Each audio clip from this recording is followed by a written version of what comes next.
بسم اللہ الرحمن الرحیم۔ تمام دیکھنے اور سننے والوں کو السلام علیکم۔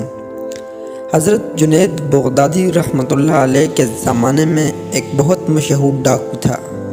وہ ڈاکہ زنی سے باز نہیں آتا تھا، یہاں تک کہ کئی مرتبہ پکڑا گیا۔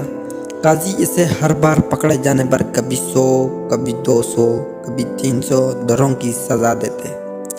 اسے اس وقت تک 16,000 درے لگ چکے تھے، مگر وہ اس کبھی فعل سے باز نہیں آتا تھا، حتیٰ کہ اس کا ایک ہاتھ بھی کاٹ دیا گیا مگر وہ باز نہ آیا اور اپنے ایک ہاتھ سے ہی چوری اور ڈاکہ زنی کرتا رہا۔ لوگ اس سے بہت خوفزدہ رہتے، کوئی اس کے سامنے جانے کی جرات نہ کرتا۔ ایک دن ایسا ہوا کہ وہ ڈاکو بغدادی رحمۃ اللہ علیہ کے گھر چوری کی نیت سے داخل ہو گیا۔ حضرت جنید بغدادی نے تجارت کے غرض سے کچھ کپڑے اور دیگر اشیاء منگوا کر رکھی ہوئی تھیں، انہیں 2-3 گٹھلیوں میں باندھ رکھا تھا۔ مشہور ڈاکو جب دیوار کود کر گھر میں داخل ہوا تو اسے وہ سامان جو گٹھلیوں میں بندھا پڑا تھا نظر آ گیا۔ وہ ایک ہاتھ ہونے کے باعث ان کو اٹھا کر لے جانے سے قاصر تھا اور ابھی یہی سوچ رہا تھا کہ کسی کو اس سامان کو اٹھا لے جانے کے لیے مدد کے لیے لایا جائے کہ اسی اثناء میں حضرت جنید بغدادی رحمۃ اللہ علیہ نماز تہجد کے لیے نیند سے بیدار ہوئے اور اپنے گھر کے صحن میں تشریف لائے۔ ڈاکو کی نظر آپ پر پڑی اور اس نے سمجھا کہ شاید یہ اس گھر کا کوئی نوکر ہے جو مالکوں کے بیدار ہونے سے قبل گھر کے کام کے لیے بیدار ہوا ہے۔ اس نے حضرت جنید بغدادی رحمۃ اللہ علیہ کو نہایت سخت آواز میں اپنے پاس بلایا، ادھر آؤ اور یہ گٹھلی اٹھا کر میرے سر پر رکھو۔ حضرت جنید بغدادی رحمۃ اللہ علیہ اس کی جانب بڑھے اور گٹھلی اٹھا کر اس کے سر پر رکھ دی۔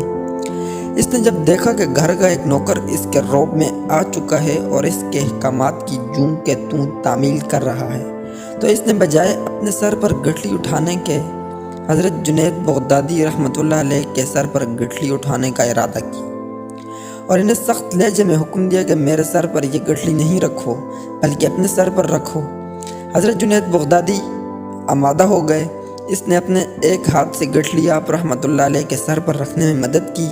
جب آپ رحمۃ اللہ علیہ نے گٹھلی سر پر اٹھا لی تو اس نے حکم دیا کہ جلدی کرو اور میرے ساتھ چلو، فجر ہونے والی ہے اور سورج کی روشنی ہو جائے گی۔ اس سے پہلے تم نے یہ گٹھلی میری مطلوبہ جگہ تک چھوڑ کر آنی ہے، اور اگر تم نے دیر کی تو میں ڈنڈے سے تمہاری مرمت کروں گا۔ حضرت جنید بغدادی رحمۃ اللہ علیہ اپنا مال اپنے سر پر رکھ کر اس کے گھر کی جانب چل پڑے۔ حضرت جنید بغدادی راستے میں تھک گئے، وزن زیادہ ہونے کے باعث آپ کا سانس بھی پھول چکا تھا۔ آپ کی رفتار آہستہ ہو جاتی جس پر وہ بدنام زمانہ ڈاکو آپ کو ڈنڈے سے مارنے لگ جاتا، یہاں تک کہ حضرت جنید بغدادی رحمۃ اللہ علیہ وہ گٹھلی سر پر اٹھائے اس کے گھر تک پہنچا دیتے ہیں اور گھر واپس آ جاتے ہیں۔ بدنام زمانہ ڈاکو نے ایک دن گزارا، وہ رات کو نہایت اطمینان سے سوئے اور اگلی صبح اٹھا۔ اسے خیال آیا کہ جس گھر میں میں نے گزشتہ روز چوری کی واردات کی ہے اور سامان سر کا اسی گھر کے نوکر کے ذریعے یہاں تک لایا ہوں، کہیں وہ میرا راز فاش نہ کر دے۔ مجھے اس سے متعلق خبر رکھنی چاہیے اور چل کر دیکھنا چاہیے کہ آیا وہاں لوگ جمع ہیں یا نہیں۔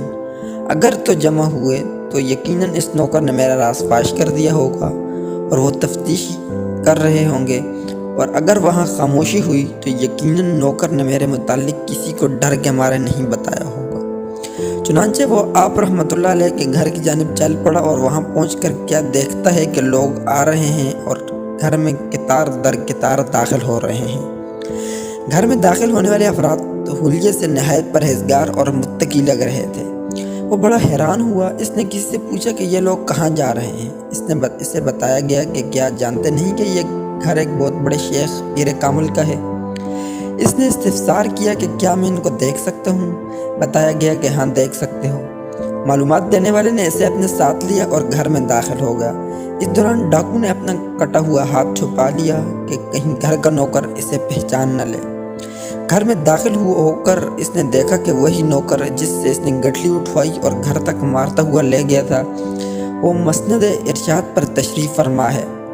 معلوم کرنے پر پتہ چلا کہ یہ حضرت جنید بغدادی رحمۃ اللہ علیہ ہیں جو ولی کامل ہیں۔ اس کے دل کی دنیا بدل گئی۔ آپ کی مجلس میں گناہوں سے توبہ کی اور آپ سے بیعت ہوا۔ روایات میں آتا ہے کہ بغداد کا یہ بدنام زمانہ ڈاکو پھر ایسا ہوا کہ حضرت جنید بغدادی رحمۃ اللہ علیہ نے اسے اپنی خلافت عطا فرمائی۔ اللہ والوں کی مجلس کا اپنا ہی اثر ہے، کہاں بغداد کا مشہور شور اور ڈاکو اور کہاں جنید بغدادی رحمۃ اللہ علیہ کا خلیفہ۔ یہ اللہ والوں کی محفل کا اثر تھا کہ دل کی دنیا بدل گئی اور راہ راست اختیار کی۔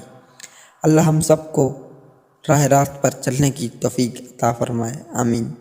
آخر میں آپ تمام دوستوں سے گزارش ہے کہ ہمارے چینل کو سبسکرائب کریں اور ساتھ میں موجود گھنٹی کے بٹن کو دبائیں تاکہ نئی آنے والی ویڈیوز کی بروقت اطلاع آپ تک پہنچ سکے، اور ویڈیوز کو شیئر کریں۔